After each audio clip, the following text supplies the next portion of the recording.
Continuamos con nuestra serie Exponer en el Evangelio según Mateo.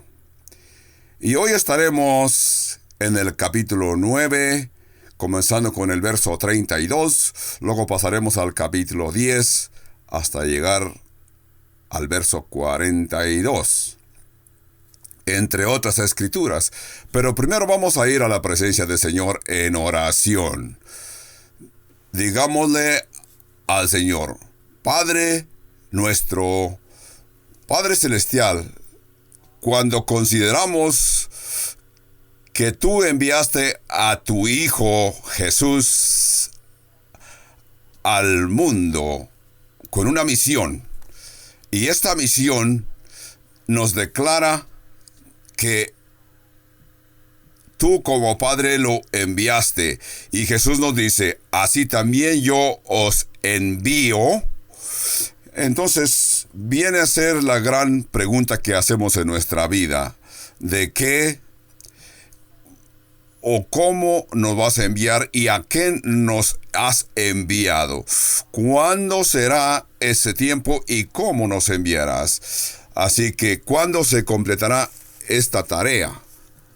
Esas son preguntas que en verdad, Señor, solo tú las puedes contestar individualmente en las vidas y los corazones de tus hijos. Así que, Padre Santo, este día te pedimos que se cumpla en nosotros, quizás en parte, la respuesta a todas estas preguntas. Todos nosotros que estamos en tu presencia, Padre Santo, ya sea los que están en el templo y los que nos están escuchando a través del medio de comunicación, aún las personas que actúan como empleados en la iglesia, queremos que todos entendamos que es un llamado divino. No es un trabajo, sino que con toda claridad podamos reconocer, Padre Santo, de acuerdo a los dones y capacidades que tú nos has dotado a cada uno, podamos ver la necesidad que existe en todo el mundo. Así que esperamos que nos des la respuesta a todas estas preguntas: que cuándo, cómo y dónde y a dónde nos envías, Padre Santo. Todo esto te lo decimos, Señor, en el nombre de Jesús. Yo he dicho que el estudio de hoy vamos a continuar en el capítulo 9 y verso 32 del Evangelio de Mateo, porque no es accidente, es donde quiero continuar hoy, porque parte de nuestra vida es crecer. Experimentamos el crecimiento, es algo normal y natural. Todo lo que vemos en el mundo físico, que es un organismo vivo, que siempre vemos que está creciendo, todos tienen un patrón o una forma de crecer, y todo lo podemos observar. Nosotros esperamos que cuando vemos que nace un niño, esperamos que crezca a ser un niño que gatea, de gatear va a pasar a andar, luego va a ser un adolescente y luego crecerá a salir de su hogar y hacer su propia vida como adulto. Nadie desea que el niño continúe siendo niño. A lo menos mamá y papá se gozan de ver al niño como niño, pero si ese niño continuara siendo niño cuando está a la edad de 20 años, los papás se sentirían incómodos, cambiarían de opinión. El crecimiento es normal, todos esperamos crecimiento. Aún cuando vemos falta de crecimiento, que se nota en el niño algún tipo de retardado o algo que no está normal, nos sentimos preocupados, y es normal. Así que lo que es verdad en el mundo físico también es verdad en el ambiente espiritual. Jesús va a hablar de la relación con él en el término de nacer de nuevo. ¿Es necesario nacer de nuevo? Jesús le dijo a Nicodemo, para poder entrar en el reino de Dios. Evangelio de Juan, capítulo 3 y verso 3. Así que con esto en mente, esperamos un crecimiento espiritual. Un crecimiento a llegar a ser cristianos maduros. Una de estas evidencias de que eres un cristiano maduro es que aceptas la responsabilidad de ir a predicar a todo el mundo. Espera ser enviado, como vamos a ver en el estudio de hoy. Así que, en este caso, los discípulos en la sección de la escritura que vamos a leer están confrontando una oportunidad única. Ellos habían sido discipulados ya por más de 3 años, así que a este punto el Señor los va a convertir en apóstoles, en enviados. ¿Qué es lo que quiere decir apóstol? En griego suena como mateite, un aprendiz, alguien que está aprendiendo. Ellos habían observado a Jesús, habían procesado toda la información que el Señor les había dado con hechos y palabra, pero llegaron a un punto en su crecimiento espiritual, en su jornada espiritual, de que el Señor les dice que ya crecieron. Ya es tiempo no solamente para ser aprendiz, sino ser enviados. No solamente ser discípulos, ahora ser apóstoles, que es mateite en griego. Pasan de ser aprendices a ser apóstoles, enviados, que es lo que vamos a ver en esta sección de hoy. Así que la última parte del capítulo 9 del Evangelio de Mateo, esto es como una aldaba que nos va a pasar al punto que sigue. Veamos el estudio de hoy. En la última parte del capítulo 9, una aldaba de la gran puerta que nos pasa en el ministerio de Jesús. Hasta este punto Jesús ha estado haciendo todo el ministerio, como ya dijimos. Los discípulos han estado observando con mucho cuidado. Ahora esta aldaba que encontramos y nos pasa de Jesús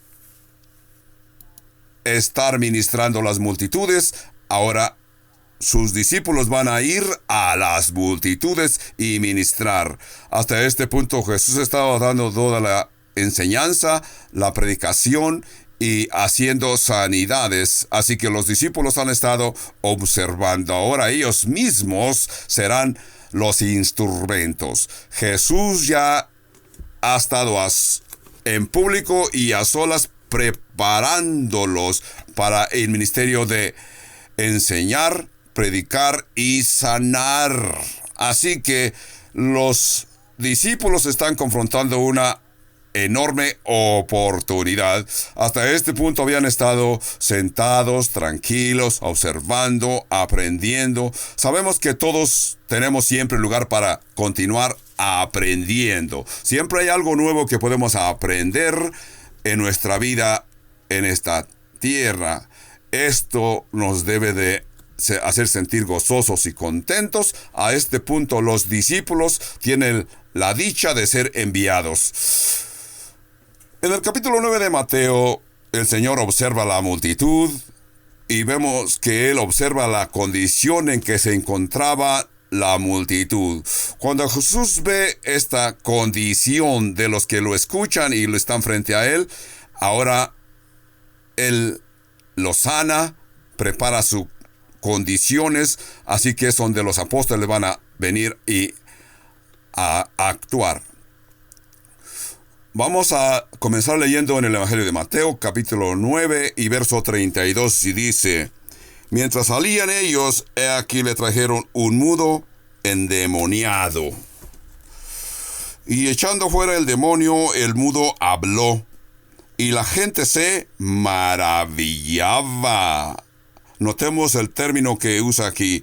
La multitud se maravillaba y decían: nunca se ha visto cosa semejante en Israel. Es lo que está claro. No se había visto algo así en Israel.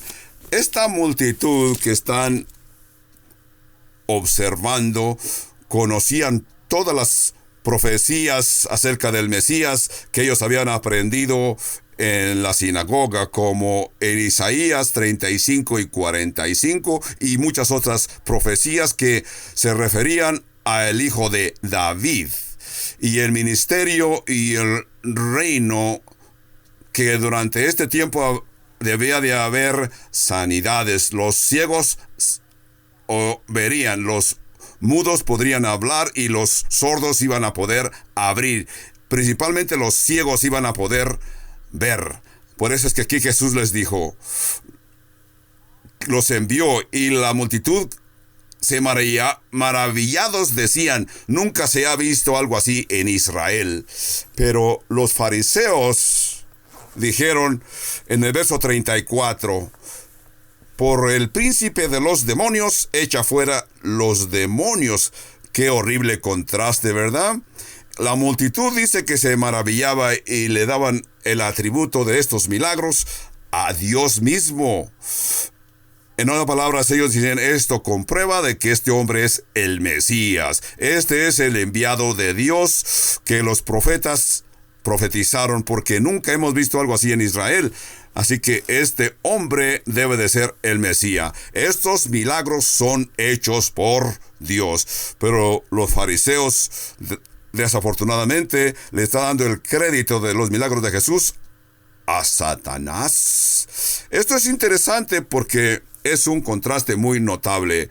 Una forma de procesar exactamente las mismas enseñanzas de Jesús, de los milagros que veían. Nadie lo negaba de que Jesús era un obrador de milagros, porque los veían. Los fariseos lo veían, con todo y que veían que Jesús actuaba y realizaba milagros, pero decían que la fuente de estos milagros venían de el diablo, de los demonios. Continuamos en el verso 35 de Mateo 9, cuando dice, recorría Jesús todas las ciudades y aldeas, enseñando en las sinagogas de ellos y predicando el evangelio del reino, y sanando toda enfermedad y toda dolencia en el pueblo. Ahora aquí estamos viendo una sumarización del ministerio de Jesús en Galilea.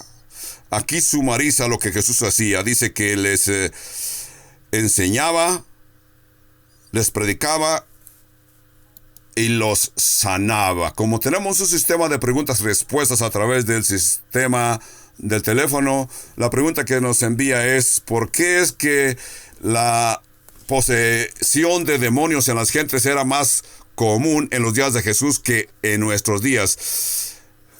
Qué bueno que la pregunta la haces, que parece ser que, porque no hay ninguna prueba que nos diga que la posesión de demonios hoy en día sea diferente a la de los tiempos de Jesús. Hay muchas partes del mundo que las personas endemoniadas son muy comunes. Yo he visitado lugares como en India, partes remotas de Asia, cuando las personas son poseídas de demonios y se ve más claramente, es más evidente, así como se ve en el Nuevo Testamento.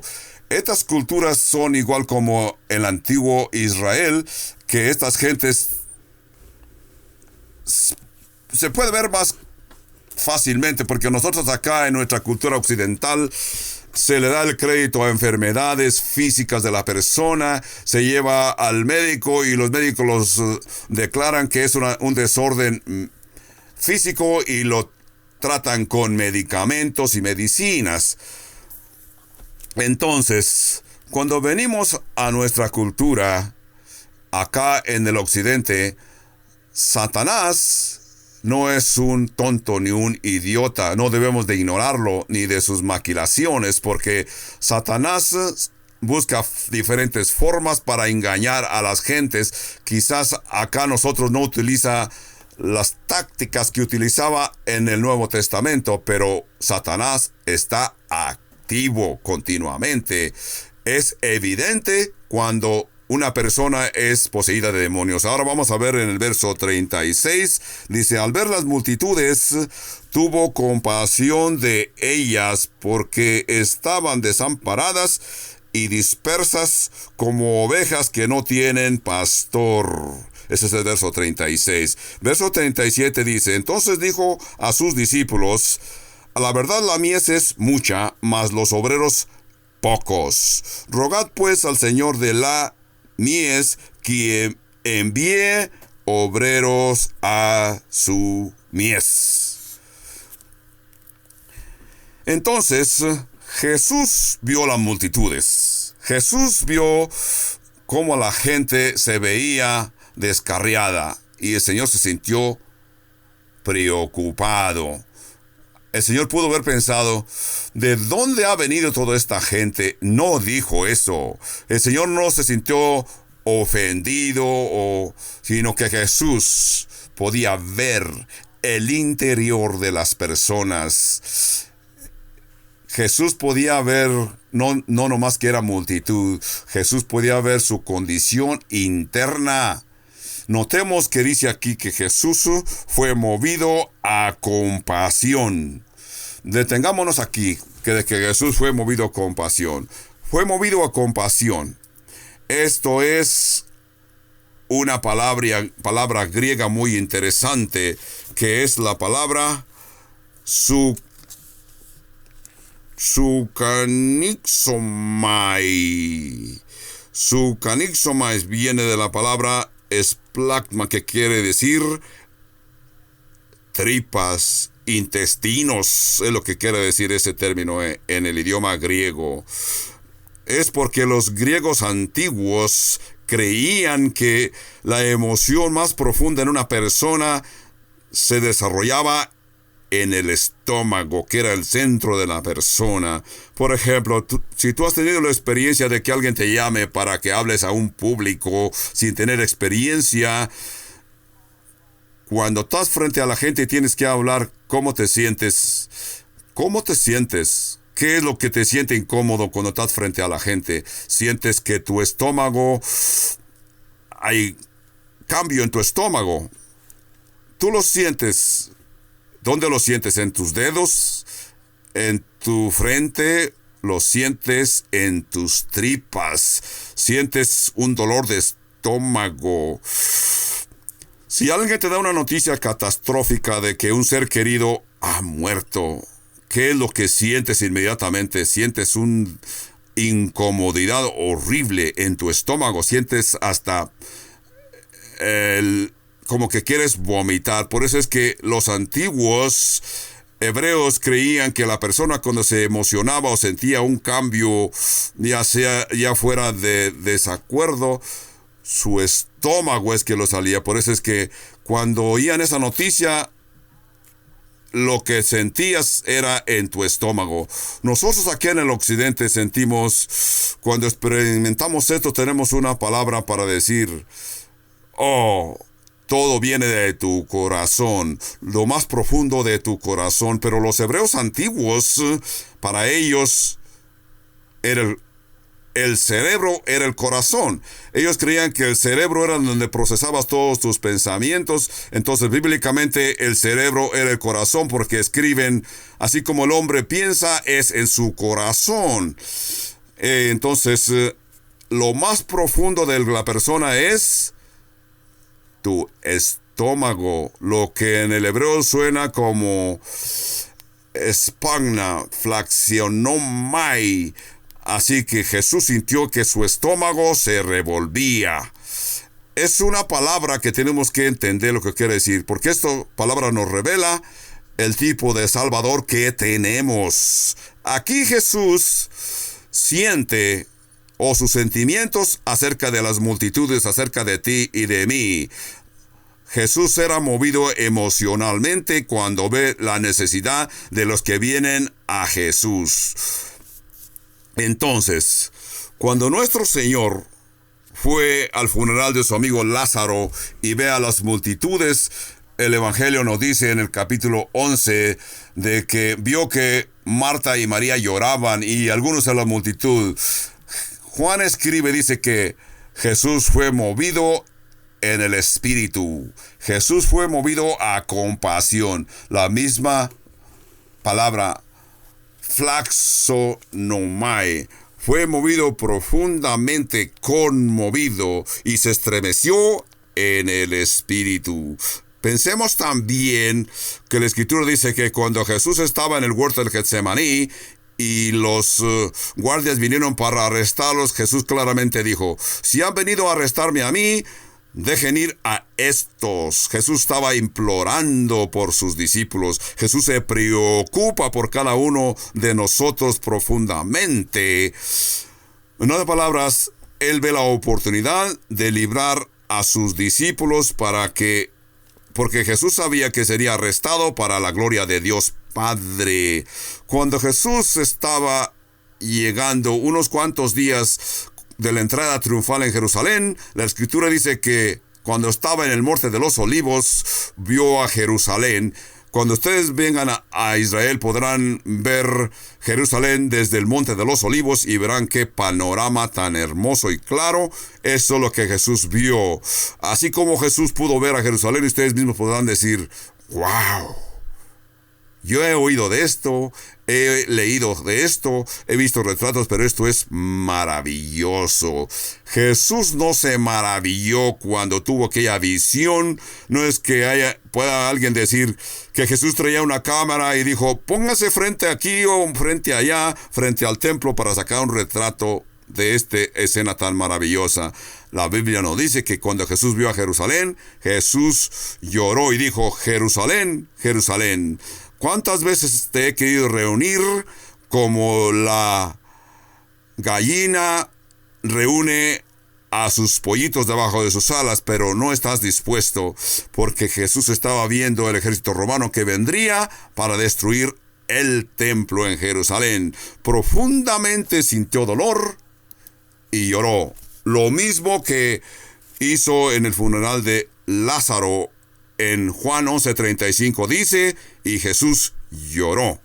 También cuando Jesús estaba en la cruz, recordamos que Él estaba esperando ser torturado. Estaba siendo torturado.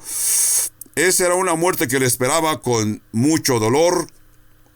Aquella muerte tan dolorosa.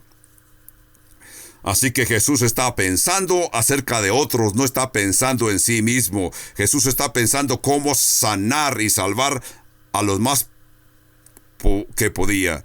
Y dijo: estando colgado en la cruz, hoy estarás conmigo en el paraíso, cuando lo prometió al ladrón arrepentido. Luego vio a su madre frente a él, pensando que ella no estaría, y pensó en proteger a su propia madre, y se la encargó a Juan, diciéndole: he aquí tu madre. Vemos que Jesús era movido a compasión continuamente. Cuando veía a las multitudes, se preocupaba porque los veía esparcidos como ovejas que no tenían pastor. Algunas Biblias modernas escriben este texto y lo explican de diferente manera, pero que viene a decir lo mismo. Estas Biblias modernas se explican diciendo que la multitud estaba descarriada, esparcidos, expulsados, porque Jesús veía la condición interna. Jesús sabía cómo la gente por el pecado estaba condenada. Tú y yo, cuando vemos a las personas, consideramos el color, ya aumentó de peso, la forma que se peina, o qué ropa tan fea está vistiendo, o esta hermana ya aumentó algo de peso. Jesús ve a las gentes. Jesús puede ver más allá de lo que nosotros vemos. Jesús puede ver la condición de nuestras almas. Jesús ve a las personas que están necesitadas de salvación, necesidad de Jesús, de ser arrepentidos. Pero el término que usa la Escritura es que estaban dispersos como ovejas que no tenían pastor. Por eso es que los fariseos, interesantemente, al igual que los saduceos y escribas, eran religiosos y se suponía que debían de ser los pastores y alimentar de Israel. Pero ¿qué sucedió? Eran pastores falsos. No sanaban sus heridas, ni se aseguraban de alimentar a la gente. Así que uno de los clamores de Dios desde el cielo es levantar pastores que puedan alimentar su rebaño. Encontramos en el profeta Ezequiel, capítulo 34, verso 2, dice: así ha dicho Jehová de los ejércitos, ay de los pastores de Israel, que se apacientan a sí mismos y no apacientan los pastores a mi rebaño. No reconocían a Dios. Jesús ve esta multitud, y esta multitud debía de estar atendida por los pastores, pero estaban desatendidos. Por eso es que en el verso 37 dijo a sus discípulos: a la verdad, la mies, refiriéndose a las multitudes, es muchísima, mas los obreros pocos. Es lo que dijo Jesús a sus discípulos. A la verdad, la mies es mucha, mas los obreros pocos. Así que el Nuevo Testamento, refiriéndose a este verso, dice: hay mucho grano que cosechar, pero muy pocos obreros. Muy pocos obreros para levantar la cosecha.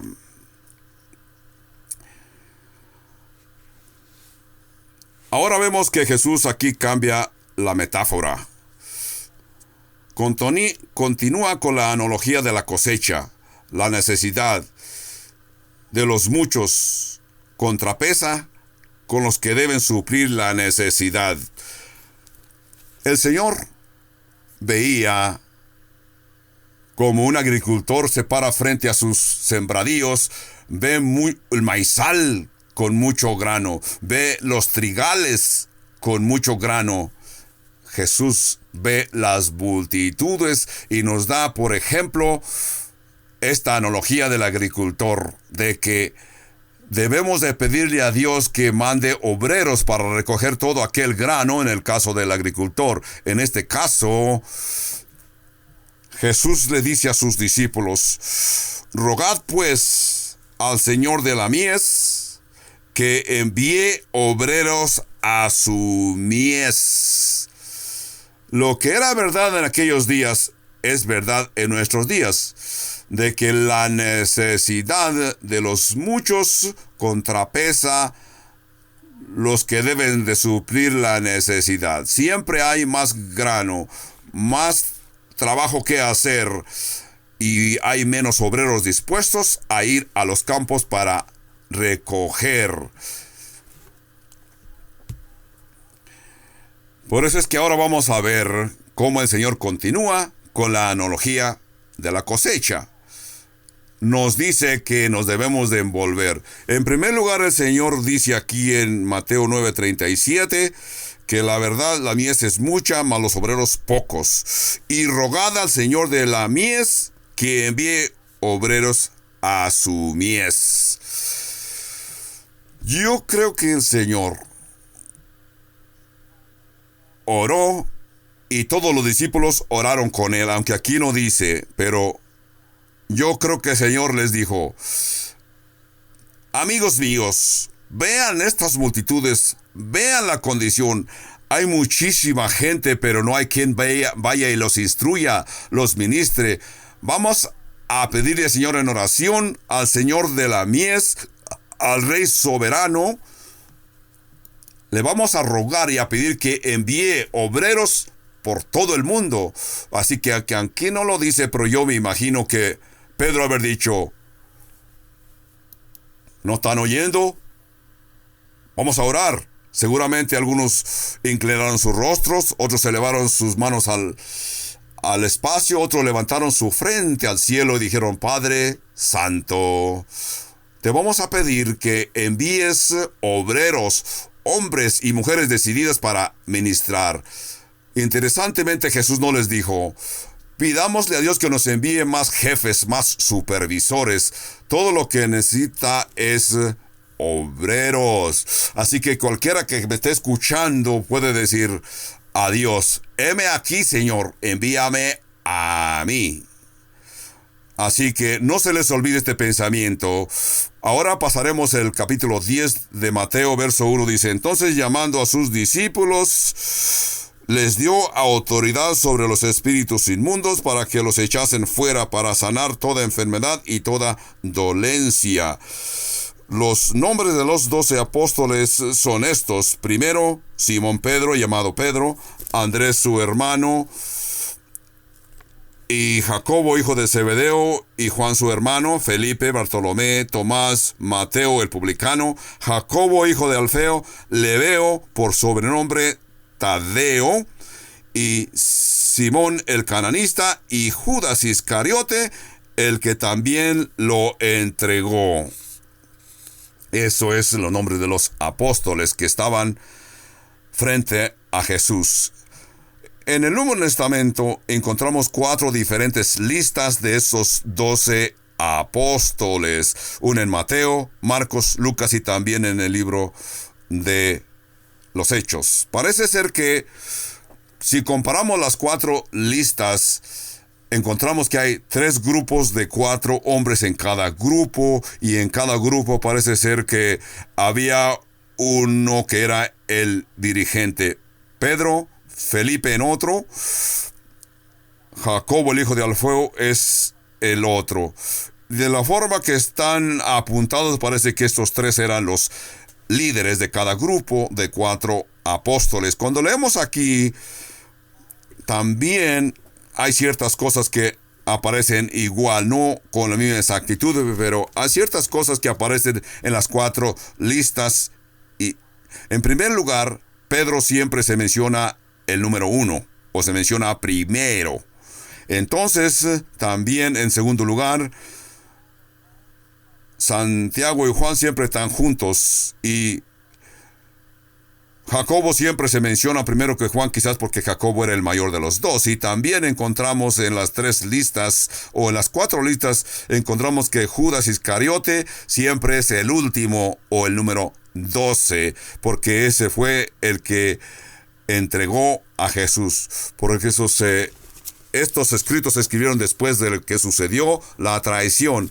Así que el primero en la lista de discípulos, voy a explicar a cada uno. El primero en la lista es Simón Pedro, que fue llamado Pedro. ¿Qué le llamó Pedro a Simón? Jesús le llamó Pedro porque su nombre original era Simón. Pero Simón quería decir el que oye. Ese era lo que significaba el nombre Simón, el que oye. Ustedes se ríen porque saben que Pedro siempre oía, ¿verdad? Pero ¿cómo actuaba? Pedro, en verdad, no se quedaba oyendo. Era impulsivo. No era el tipo de hombre que oía y se quedaba a que sucediera algo, sino que él se levantaba y se aseguraba que algo sucediera.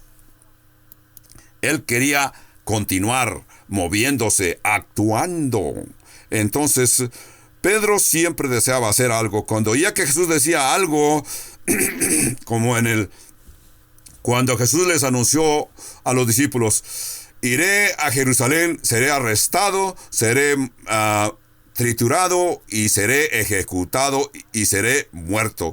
Pedro enfáticamente dice: oh no, Señor, eso no lo permitiré nunca. Eso es lo que Pedro enfáticamente dijo: esto no lo permitiré, esto nunca sucederá. Jesús simplemente volteó y le dijo: quítate de delante de mí, Satanás. Tú no estás pensando como Dios, sino que estás pensando como los hombres. También oímos cuando en el monte de la transfiguración Jesús está transfigurado, se transfiguró espiritualmente, y la escritura dice que estaba con Moisés y Elías hablando con Jesús, cosas que tenían que ver con el reino de Dios. Y Pedro, Santiago y Juan, que estaban presentes gozándose de aquella hermosa visión celestial, Pedro, siendo Pedro, pensó: yo creo que siempre soy el responsable y debo de decir algo. Debo de hacer algo y decir algo profundo. Y abrió su boca e interrumpió la conversación celestial y dijo: ¡qué hermoso es estar aquí! Imagínense lo que se le ocurrió decir. Pedro piensa que debe de actuar. Yo creo que Moisés y Elías se vieron uno al otro y vieron a Jesús diciéndole: ¿de dónde escogiste este? ¿Dónde te encontraste a este? ¿Por qué es que lo escogiste? Eso era Pedro. Pedro era impulsivo. También en el huerto del Getsemaní, ¿recuerdan? Cuando los guardias vinieron para arrestar a Jesús, Pedro sacó espada y, como era pescador, no supo qué hacer con la espada. Quiso cortarle la cabeza al siervo y muy apenas le cortó la oreja. Y Jesús lo reprendió y le dijo: pon tu espada en la vaina, porque el que a espada muere, a espada muere. Esto nos lleva a entender que Jesús siempre le dio lugar a Pedro.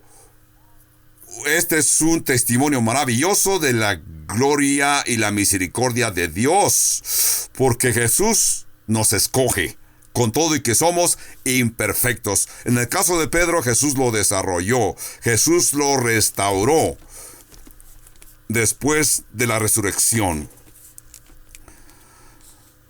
Y Jesús usó a Pedro para la gloria de Dios. Entonces, después de Pedro se menciona Andrés. La palabra Pedro quiere decir hombrado. Qué hermoso título, ¿verdad?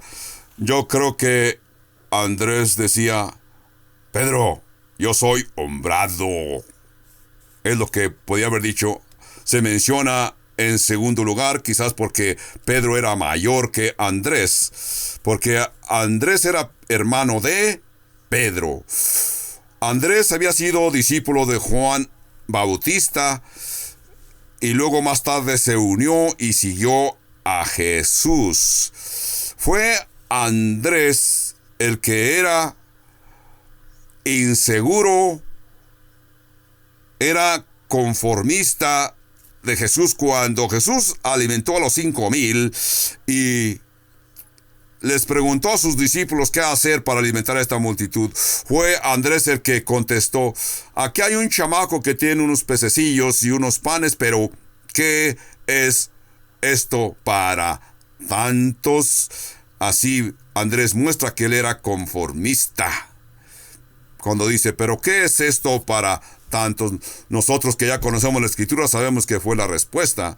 Andrés no es mucho, pero en las manos de Jesús es mucho. Si ponemos algo en las manos de Jesús, aunque sea poco, se multiplican y crecen. Así que Andrés fue un hombre inconformista o conformista. El que sigue en la lista son dos hermanos: Jacobo, hijo de Zebedeo, y Juan, su hermano. Estos son hermanos, hijos de Zebedeo. Tenían negocio de pesca. Eran los hijos de Zebedeo. Jesús les dio un nombre diferente. Les llamó hijos de tormenta. Porque estos dos jóvenes fueron los que, cuando se encontraban en Samaria, le pidieron a Jesús si les permitía llamar fuego del cielo para consumir a los samaritanos, porque no habían recibido a Jesús. Así que eran diferentes, eran impulsivos. Le dicen: Jesús, ¿por qué nos permites arreglar esto y exterminar a esta aldea con fuego? Jesús, después que los reprendió, les dio este nombre nuevo y les llamó hijos de tormenta. Estos discípulos quizás eran los que se podían ver que estaban siempre con unas capas de cuero, capas de baqueta. Imagínense, estaban siempre orgullosos, bruscos. A lo mejor hasta en sus carretas traían una calcomanía que decían: hijos de tormenta. Quizás. También sabemos que Juan de estos dos discípulos, Juan también se enorgulleció y sentía que tenía la única distinción, y a él mismo se llamó el discípulo al que el Señor ama. Naturalmente que fue Juan el que escribió en el Evangelio, él mismo se dio ese título. El discípulo al que el Señor ama. Esto es hermoso, porque todos nosotros nos debemos de ver y sentir que somos el discípulo que Jesús ama. Cuando alguien te pregunta, ¿quién eres tú en la iglesia? Yo soy el amado de Jesús. Naturalmente que Jesús los ama a todos, a Pedro, Bartolomé, y saber que Juan reconoce que él es amado del Señor, esto es hermoso, hermoso. Juan fue el que escribió el Evangelio de Juan. Juan fue el que escribió primera, segunda y tercera de Juan y el libro de Apocalipsis.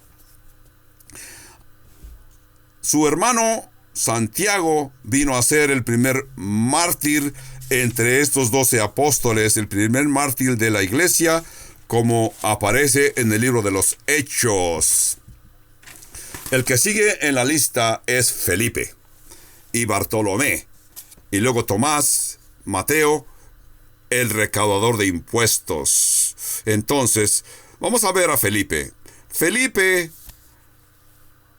y ya que Andrés fue dudoso, Felipe fue y tenía un cerebro por calculadora, o una calculadora por cerebro.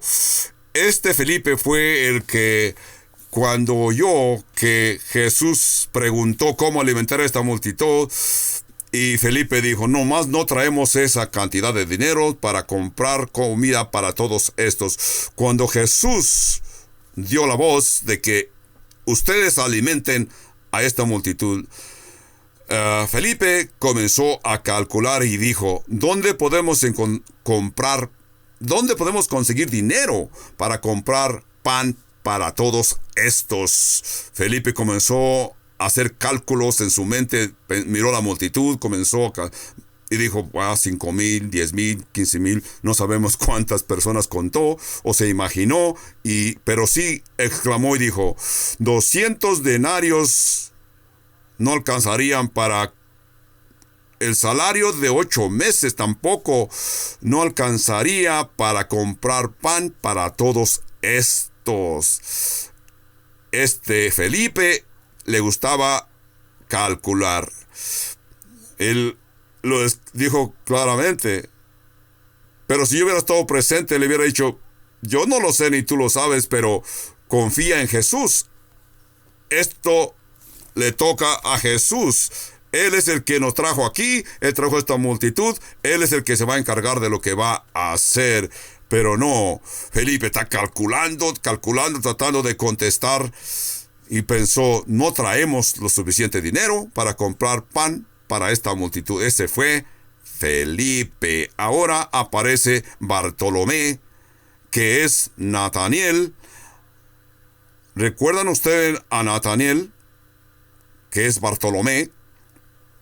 Fue Nataniel cuando Felipe vino en el capítulo 1 del Evangelio de Juan y dice, hemos encontrado a aquel de que escribió Moisés y los profetas, a Jesús de Nazaret. Fue Nataniel que le contestó y le dijo a Felipe, ¿Nazaret?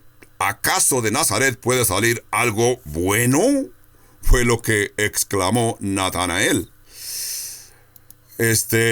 Tratamos de explicar qué era Nazaret comparando con las ciudades en su derredor. Yo cuando comencé aquí en Albuquerque se me ocurría comparar a Nazaret con algún pueblecito, hasta que alguien me dijo, no continúes, la gente se incomoda. Ahora ya no lo uso, así que el que sigue en la lista de los apóstoles es Tomás. Él era escéptico, el dudoso. Él tenía dificultad para entender. Si tú quieres referirte a una persona que es incrédula o dudoso, dices, es un Tomás. ¿verdad? Refiriéndonos que Tomás era el que dudaba, el dudoso. Por eso es que Tomás era como los habitantes del estado de Missouri, de los Estados Unidos, que su expresión oficial del estado de Missouri es: muéstramelo. Muéstramelo. Ese es lo que tienen el dicho del estado de Missouri en los Estados Unidos de Norteamérica. Tomás fue el individuo que en el capítulo 11 del Evangelio de Juan, cuando Jesús le dijo: nuestro amigo Lázaro duerme, iremos a despertarlo, uno de sus discípulos dijo: Señor, si está dormido, él despertará. La última vez que estuvimos en Judea, la gente intentó matarte. Jesús enfáticamente dijo: iremos a despertar a Juan.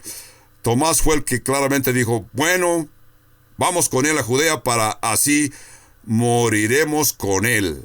Tomás siempre veía lo oscuro de la situación, pero tenemos que darle el crédito a Tomás de que Tomás era leal.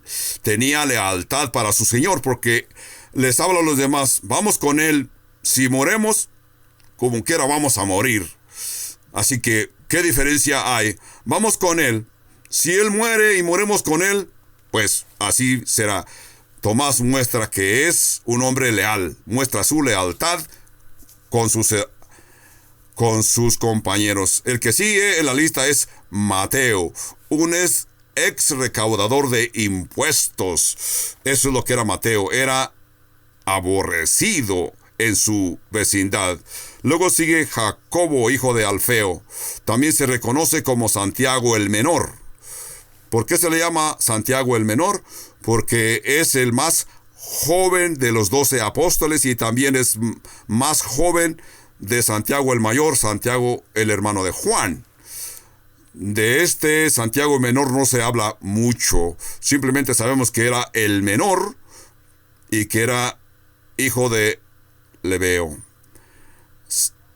Sigue Lebeo por sobrenombre Tadeo, que también a veces se le llama Judas, hermano de Santiago. También Simón el cananista y Judas Iscariote, que también fue el que lo traicionó. Entonces, Simón también se le reconoce como Simón el Celotes. ¿Qué quiere decir Celotes en este caso de Simón?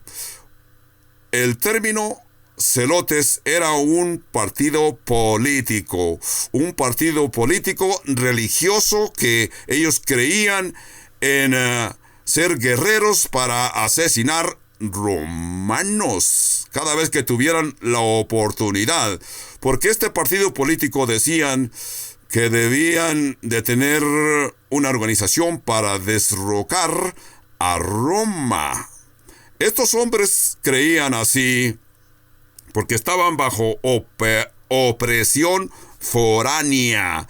Así que estos hombres se comprometían y se inscribían y juraban ser asesinos de romanos. Eran guerreros defensores a favor de su partido político y juraban matar, asesinar romanos cada vez que tuvieran la oportunidad. Esto es hermoso e interesante porque Jesús llamó y los puso en el mismo equipo a un empleado romano que era Mateo y a un Celotes. Es como poner un guerrero defensor de la libertad Israel y a un miembro del PLO, por sus siglas en inglés, en el mismo equipo y que vivan como hermanos. Así que en este caso de Simón el Celotes, Mateo era un candidato para que Simón lo asesinara, pero el Señor nos muestra que nos une en la iglesia gente de diferentes personalidades, de diferentes partidos políticos, diferentes creencias políticas, y Jesús nos dice: ahora tú eres miembro de mi iglesia. Hagan a un lado sus diferencias y ámense el uno al otro. Olvídense de sus diferencias, personalidades y sus creencias políticas, y ámense los unos a los otros por el amor de Dios también. Aparece Judas Iscariote. Iscariote quiere decir que era un hombre que vivía en aquel pueblecito llamado Kiriat, en Judea. Mateo 10:5. A estos 12 envió Jesús y les dio instrucciones diciendo: por caminos de gentiles no vayáis, en ciudad de samaritanos no entréis, sino id antes a las ovejas perdidas de la casa de Israel.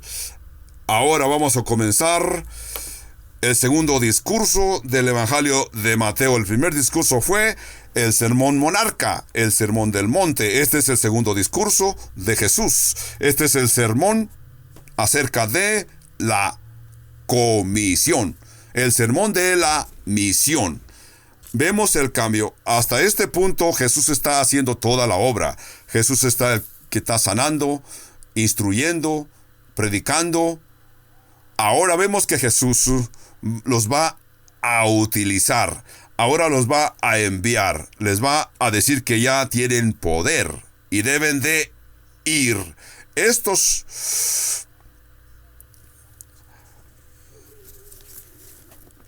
sino antes de ir a las ovejas perdidas de la casa de Israel. Y le dice por dónde vayan. A estos 12 envió Jesús y les dio instrucciones diciendo: por caminos de gentiles no vayáis, y en las ciudades samaritanos no entréis. De aquí en adelante Jesús los va a enviar. Vamos a ver cómo se delinea esta instrucción. En el capítulo 10 del libro de Mateo, dice los versos del 5 al 15 es el llamado. El segundo es del 16 a 23, la consecuencia. Y en el verso 16 hasta el 23. Y luego del verso 24 al 42 les habla de el valor que necesitan para cumplir con la misión. Son los puntos mayores de que Jesús les dio en este sermón. El sermón de la misión de los 12 apóstoles. Este es su llamado, esta es la consecuencia de su llamado. Y aquí les explico que necesitan llevar valor, ir con valor. Entonces, ahora vamos a unir lo que leímos aquí en el capítulo 9. Piensen lo que ya leímos en el capítulo 9 del Evangelio de Mateo. Jesús vio la multitud. Jesús vio la necesidad espiritual, su condición de deterioro espiritual. Básicamente Jesús les está diciendo: hay muchísima gente y hay mucha necesidad. Y la tercera parte es: así que ahora yo les envío a que ustedes obren en ellos. Obren en su condición deteriorada. Hay muchísima gente y mucha necesidad, así que yo los voy a enviar a ustedes primeramente. Es lo que vemos en el verso 5, cuando Jesús le dice: a estos 12 envió Jesús y les dio instrucciones. ¿Qué les había dicho Jesús en el capítulo 9 del Evangelio de Mateo? Vean los campos.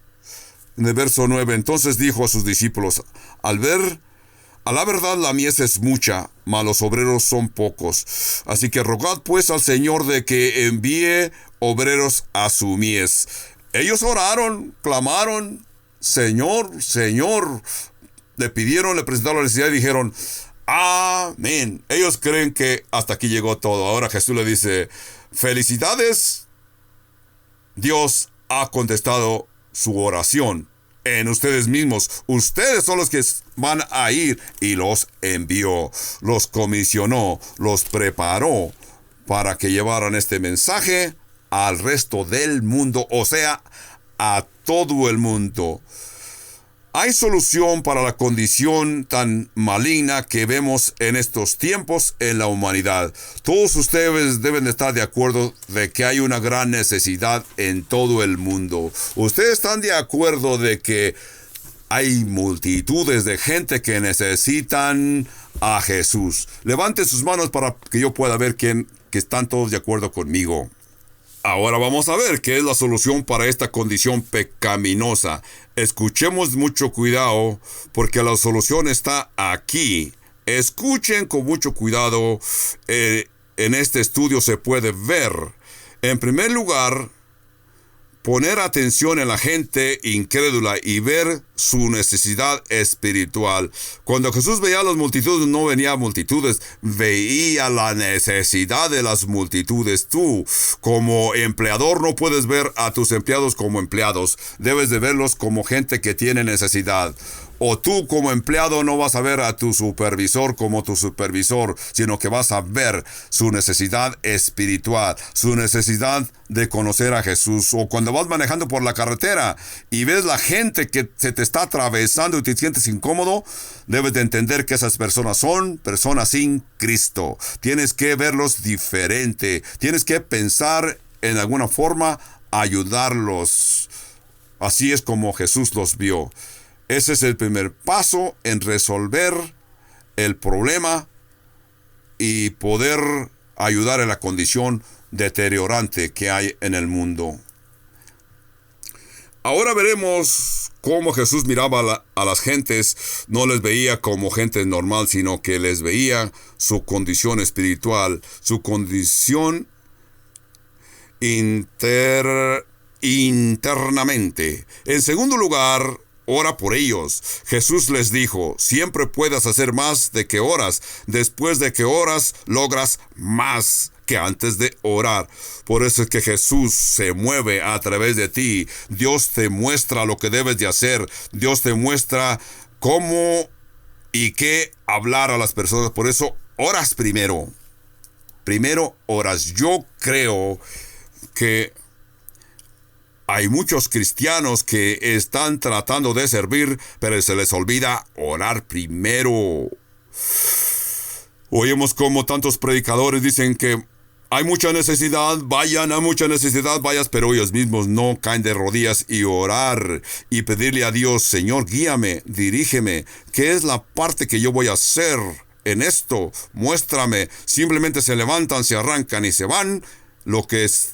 Al contrario, debían de caer de rodillas primero. El irte sin orar es un error. Tenemos que entender, Jesús más tarde les va a dar la gran comisión en Mateo 28:19. Ir a todo el mundo, predicar el evangelio a toda criatura, y esta es la gran comisión. Pero en el capítulo 1 de los Hechos le dijo a sus discípulos, después que resucitó entre los muertos, les dijo, antes de subir al cielo les dijo, porque Juan ciertamente bautizó con agua, mas vosotros seréis bautizados con el Espíritu Santo dentro de no muchos días. Entonces los que se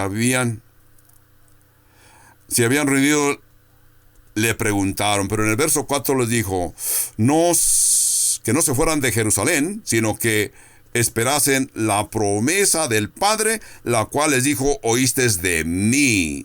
Van a ir, pero antes que vayan, asegúrense de que están bien equipados con el poder del Espíritu Santo, y eso es por lo que van a orar, para que el Espíritu Santo los instruya. Veamos cómo el primer paso es, vean, en segundo lugar, oren, en número 3 es, vayan. En el verso 5 dice que Jesús los envió. A estos 12 Jesús envió. Esto es interesante porque si tú eres una persona que tomas tiempo para orar por las necesidades de las personas que tú conoces, si tú oras por el mundo, si tú vas aquí en la capilla de oración de Calvario de Albuquerque, tenemos un mapa del mundo y de veras tomas lugar para observar ese mapa y poder entender lo vasto y grande que es el mundo, y te pones a orar por ellos, vas a descubrir que cuando estás orando por las necesidades del mundo, finalmente te das cuenta que tú sientes deseo de ir, sientes compasión por esas gentes que necesitan, y eventualmente no puedes continuar simplemente en oración, sino que sientes deseos de tú mismo ir, envolverte en alguna forma para llevar el mensaje. Esto no quiere decir que tú tengas que cruzar el mar para llevar literalmente la palabra. A lo mejor Dios quiere que vayas y vas al otro lado del mar. Eso no lo estoy negando.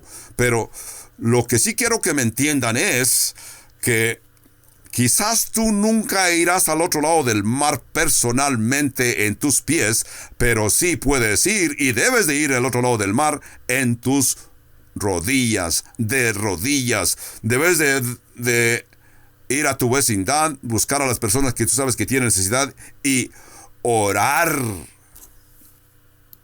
Orar con ellos y orar por ellos y orar con ellos. Entonces, es que Jesús los envía y en el verso 5 les dice, no vayáis, por camino de gentiles no vayáis, ni en ciudad de samaritanos entréis, sino no vayan muy lejos al norte a Samaria, ni vayan muy lejos al sur, sino quiere que se enfoquen en un grupo específicamente, que son los judíos, los que vivían en el área de Jerusalén, Decápolis y en aquella región. Eso es lo que Jesús les está dando a entender.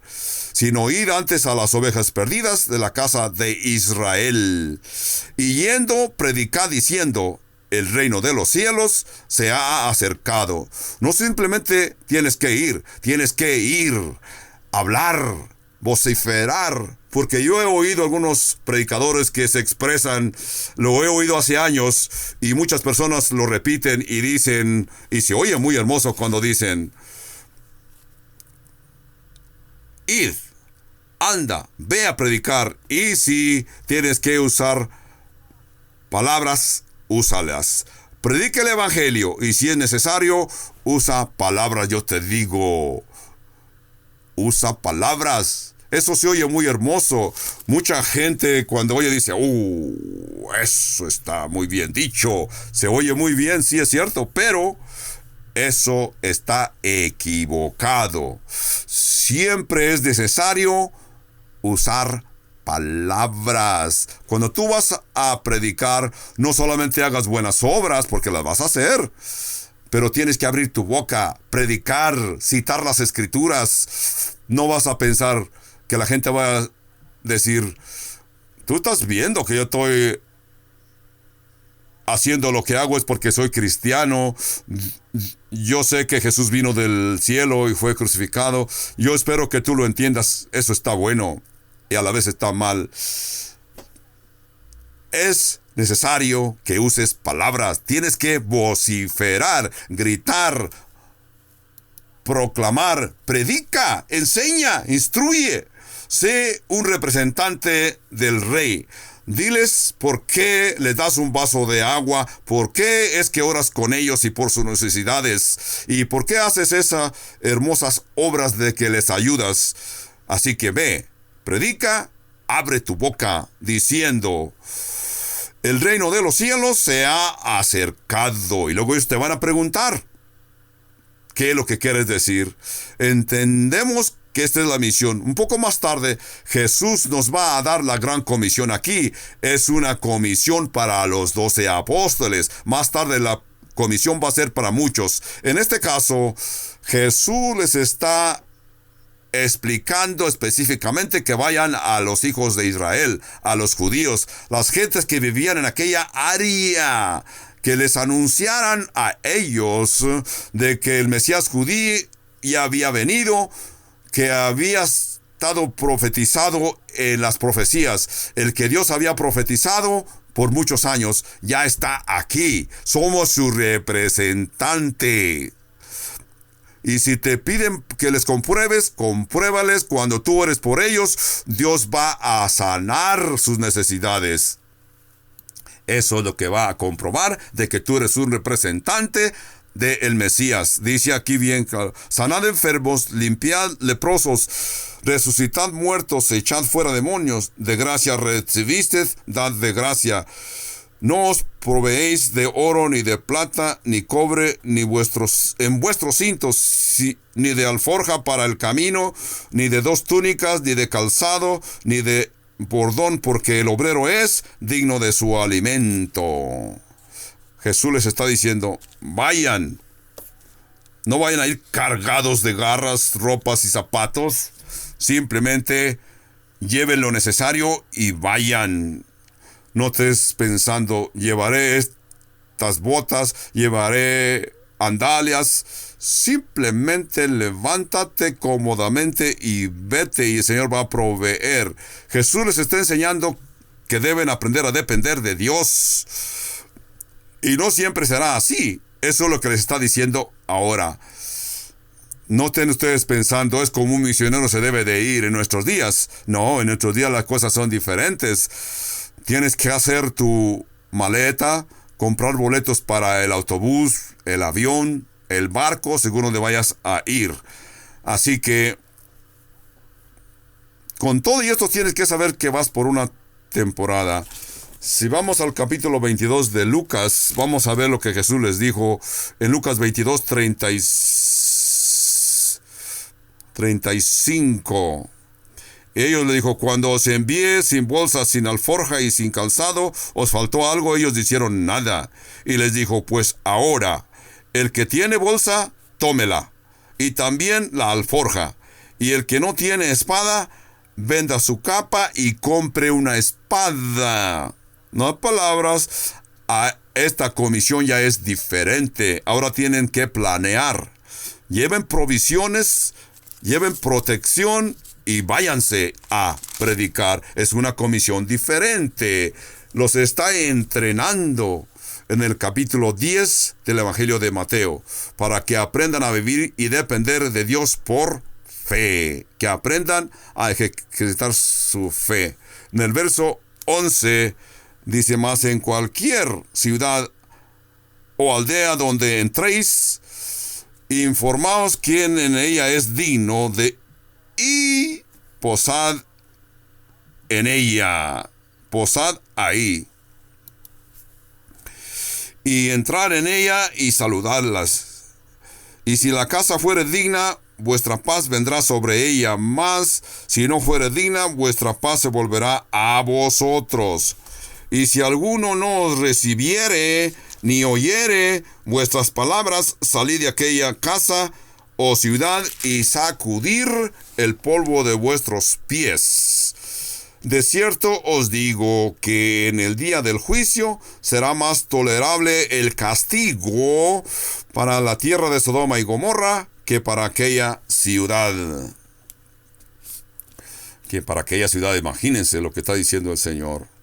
La práctica de sacudir el polvo de vuestros pies era una práctica que practicaban los rabinos. Cuando los rabinos viajaban y tenían que pasar por alguna ciudad donde veían que había gente incrédula, que ellos consideraban pecaminosa, cuando salían de aquella aldea, públicamente se sacudían sus pies como diciendo, toda la partícula de este pueblo incrédulo lo sacudimos de nuestros pies, porque los rabinos creían que aún los gentiles, aún la tierra que pisaban, tenía pecado. Así que hacen esta afirmación como diciendo, sacudemos nuestros pueblos, los pecados. Es una forma como estos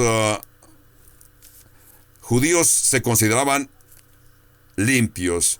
Así que la idea de sacudir los pies era una forma de desasociarse de la gente pagana, dando a entender, yo prefiero estar en la presencia de Dios. Yo no me quiero contaminar de esta gente pecaminosa, así que yo me separo y sacudo el polvo de mis pies, como proclamando juicio para aquel lugar. Principalmente estos embajadores del reino de Dios, estos embajadores de Jesús que estaban representando al Rey Jesús.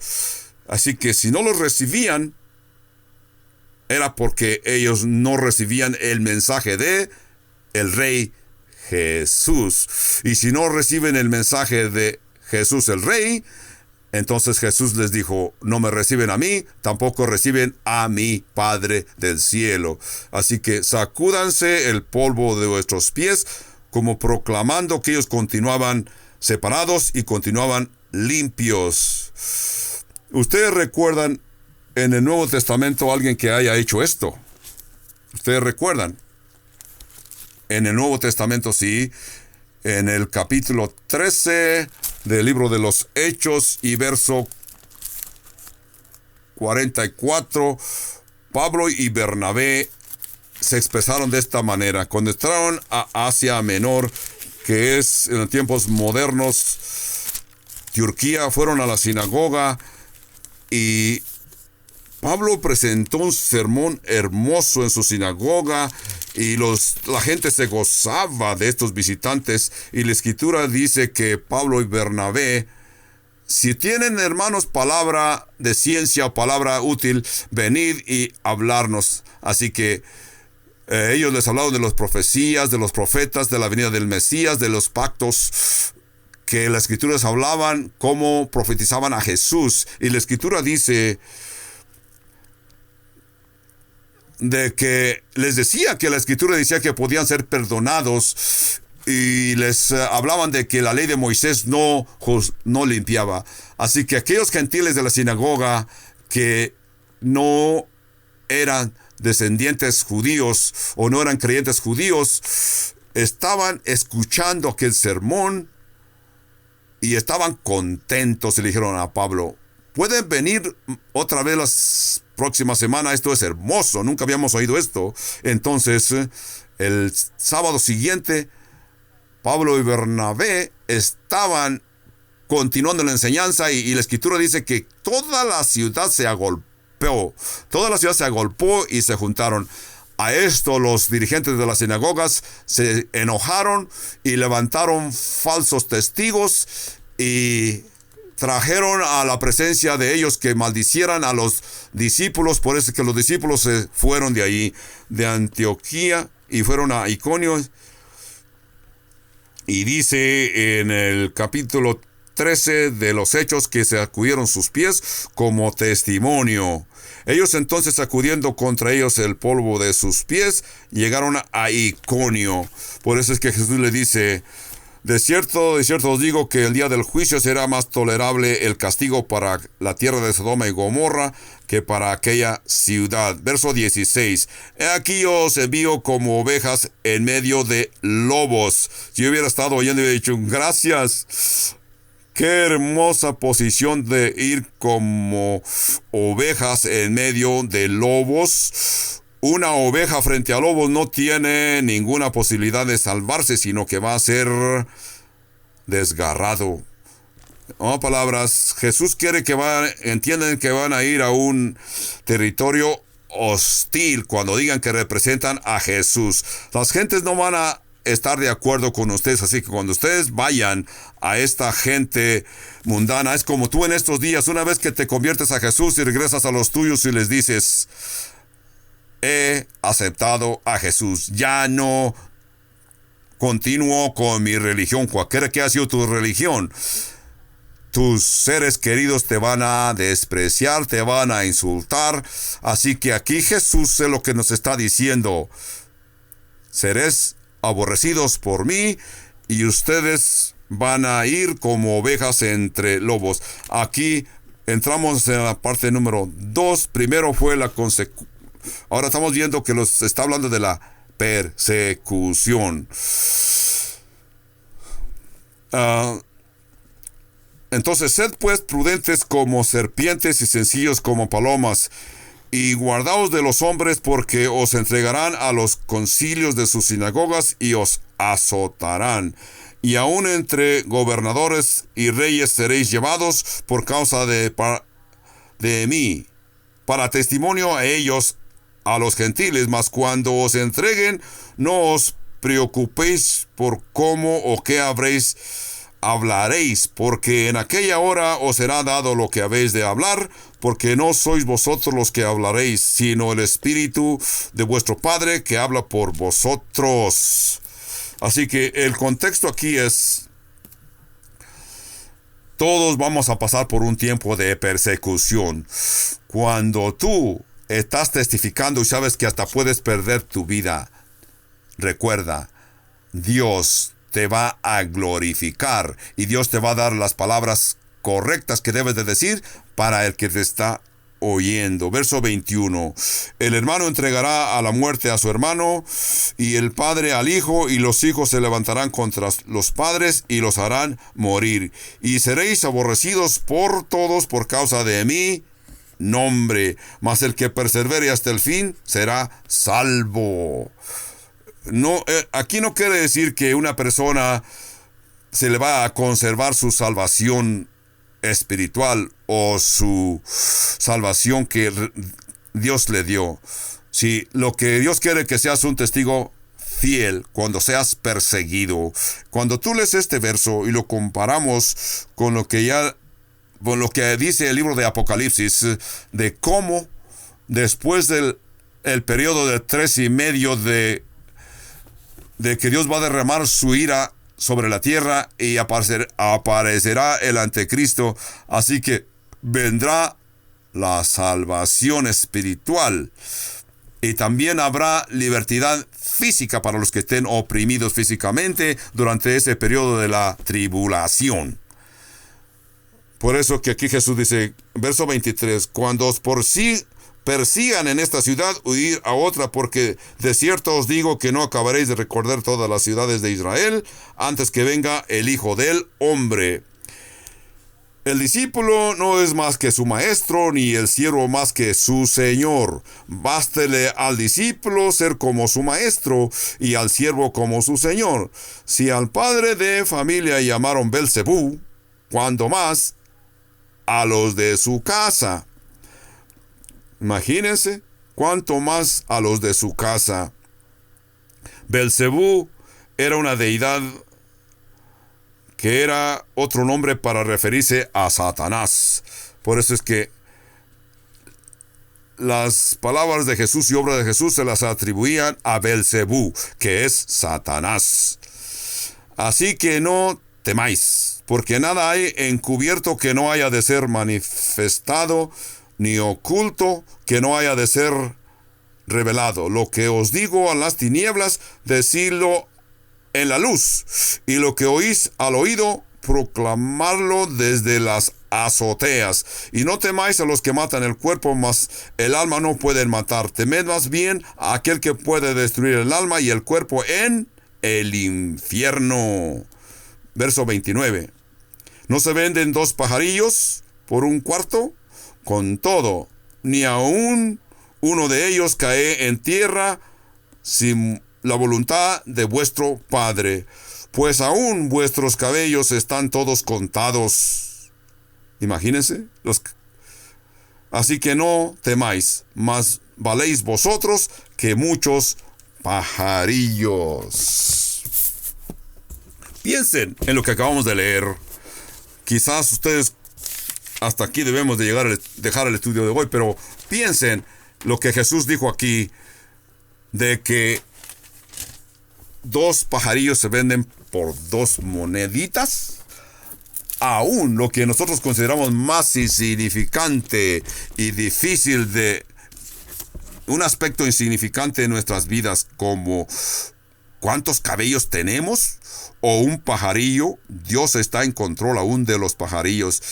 ¿Tú recuerdas haber visto tus pajaritos que chocan en la ventana de tu casa o en el parabrisas de tu vehículo? Dios sabe de esos accidentes, de esos pajaritos. Esto nos muestra que nuestro Dios está en un control completo. Está en un control 100%. Aún los cabellos de nuestra cabeza están contados. Imagínate, Dios sabe cuántos cabellos tenemos en nuestra cabeza. Bueno, para algunas personas es una tarea fácil de contar, ¿verdad? Veo a algunos de ustedes que es fácil contarlos, ¿verdad? Pero lo que nos quiere dar a entender la Escritura es que Dios reconoce todo. Así que el porcentaje de cabellos que tenemos, como 90,000 a 140 cabellos en nuestra cabeza, imagínense. De 90,000 a 140,000 cabellos en nuestra cabeza. Para una persona de pelirrojo son como 90,000. Y para un rubio, un güero, cabello amarillo, son como entre 120,000 a 140,000. Hay diferencia, ¿verdad? Porque somos diferentes. Ustedes dirán, ahora sí, sé cuántos cabellos tengo en mi cabeza. El punto que Jesús quiere aclarar es que esto es hermoso. Jesús quiere que entendamos que todo aspecto de nuestra vida, por pequeño que sea, está siendo controlado por un Dios soberano. Tu Dios soberano. Tú eres un hijo de Dios. Como ya hemos dicho, Dios nunca dice, oh, me equivoqué. Esa palabra no está en el vocabulario de Dios, porque dice aquí que hasta aún nuestros cabellos. Así que no temáis, porque ustedes valéis más que uno de estos pajarillos. Así que en el estudio próximo continuaremos viendo. Oremos. Señor, qué gozo es poder estar pasando las Escrituras capítulo por capítulo, verso por verso, precepto por precepto y a veces palabra por palabra. Padre Santo, nosotros sabemos y tenemos la fe que cuando vamos a representarte, tú nos vas a decir exactamente lo que quieres que digamos. Así que la verdad mayor que aquí podemos ver como que somos discípulos, somos apóstoles, no solamente nos sentamos para oír la información y la procesamos, sino como estudiosos o como discípulos, como aprendices, sabemos que estamos en una misión, la misión de Dios. Padre Santo, cada uno de nosotros que estamos en tu presencia, gozosos, contentos, con toda humildad, presentamos nuestros propios cuerpos como sacrificios vivos. Y no nos conformamos a este mundo, sino que sabemos que somos transformados por nuestro entendimiento. ¿Para qué propósito nos has llamados? Para hacer la voluntad, tu voluntad, Padre Santo. Así que al concluir el estudio de hoy, concluimos diciéndote, Padre Santo, heme aquí estamos en cuerpo y alma, usa nuestros cuerpos. Padre Santo, habita en nuestros cuerpos, que nuestro cuerpo sea el lugar donde tú resides, y que sea tu oficina general, que sea la base donde tú operas para llevar adelante tu plan, para predicar. Así que mucha gente está bien necesitada, Padre Santo.